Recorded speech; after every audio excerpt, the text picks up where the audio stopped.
এই মুহূর্তে যে ব্রেকিং নিউজের দিকে নজর রাখবো। রাজ্যে এসআইআর এর পর বাদ যেতে পারে 59 লাখ নাম, অর্থাৎ 59 লাখ ভোটারের নাম বাদ যেতে পারে। আজ থেকেই খসড়া তালিকা দেখতে পাবেন বুথ লেভেল অফিসাররা।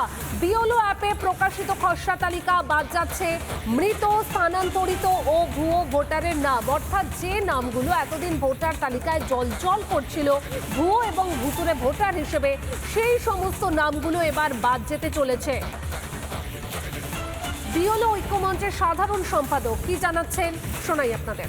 আগামী কাল 16ই ডিসেম্বর খসড়া ভোটার তালিকা প্রকাশ করার কথা আছে আনুষ্ঠানিকভাবে নির্বাচন কমিশনের, কিন্তু আজকে 15 তারিখ সকাল 10টার পর থেকে বিএলও অ্যাপে এই খসড়া ভোটার তালিকাটা দেখা যাচ্ছে এবং যাদের নাম বাদ যাওয়ার কথা ছিল তাদের নাম বাদ দিয়ে দেওয়া হয়েছে। আর বাকি যারা খসড়া ভোটার তালিকাতে নাম থাকা সত্ত্বেও হিয়ারিংয়ে ডাক পাবেন তাদের তালিকাটা এখনও পর্যন্ত প্রকাশ করা হয়নি, আর কিছুক্ষণের মধ্যে হয়তো প্রকাশ হয়ে যাবে। কিন্তু বিএলও অ্যাপে কিন্তু খসড়া ভোটার তালিকাটা দেখা যাচ্ছে ইতিমধ্যে, এবং আমরা যেটা দেখতে পেলাম প্রায় 59 লক্ষের কাছাকাছি নাম সরাসরি বাদ চলে গেছে। এখন সবচেয়ে বড় চ্যালেঞ্জিং ব্যাপারটা যেটা হচ্ছে যে যারা হিয়ারিংয়ে ডাক পাচ্ছে, এবার বিএলওদেরও দায়িত্ব নিয়ে এই কাজটা করতে হবে যে বাড়ি বাড়ি যাতে নোটিশটা দেওয়া হয়, যাদের হিয়ারিংটা হবে আর কি।